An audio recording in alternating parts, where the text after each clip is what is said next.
पुण्यात शिवसैनिकांनी युती तुटल्याचा आनंद साजरा केला। शिवसेना कार्यालयासमोर शिवसैनिकांचा जल्लोष सुरू आहे। निवडणुकीच्या पार्श्वभूमीवर आणि युतीच्या संभ्रमामुळे गेल्या काही दिवसात आलेली मरगळ दूर करण्याचा हा प्रयत्न आहे। या शिवसैनिकांशी संवाद साधलाय आमचे प्रतिनिधी अरुण मेहत्रे यांनी। काल मुंबईत युती तुटल्याची घोषणा होताच पुण्यात फटाके वाजले आणि आज सकाळी तर ढोल वाजायला सुरुवात झाली। जल्लोषाचं वातावरण पुण्यातल्या शिवसेना कार्यालयाबाहेर आहे आणि महत्त्वाचं म्हणजे की मोठ्या संख्येने महिला कार्यकर्ते या सगळ्या जल्लोषामध्ये सहभागी झालेले आहेत। मला सांगा, काही दिवस म्हणजे गेल्या आठवडाभर युतीची चर्चा सुरू होती तेव्हा काय वातावरण होतं, तेव्हा कसं वाटत होतं तुमच्या मनात? 100% युती राहणार नाही हे माहिती होतं, कारण आम्ही कटोरा घेऊन कुणाकडे जाणार नाही असं उद्धव साहेबांनी सांगितलंच होतं।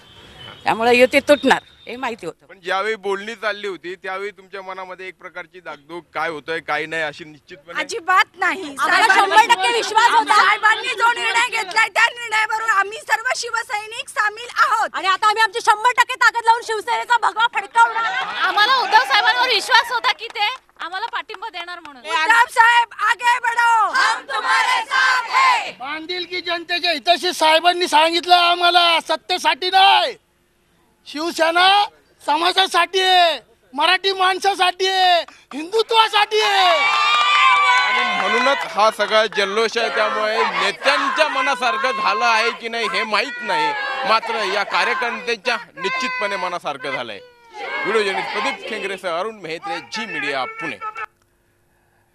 ही परिस्थिती फक्त पुण्यातच नाहीये तर पुण्याशिवाय इतर शहरांमध्येही शिवसेनेच्या शाखेसमोर काहीसं असंच वातावरण आहे। काल जेव्हा युती तुटल्याची घोषणा उद्धव ठाकरे यांनी केली त्यानंतर ठिकठिकाणी शिवसेनेच्या शाखांसमोर जल्लोष साजरा करण्यात आला। आपण पाहतोय नागपूरमध्येही फटाके फोडून हा आनंद साजरा करण्यात आला।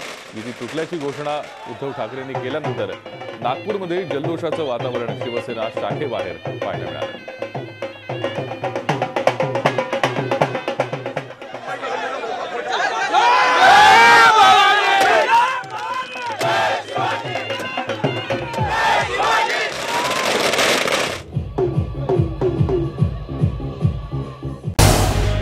झी 24 तास रहा एक पाऊल पुढे।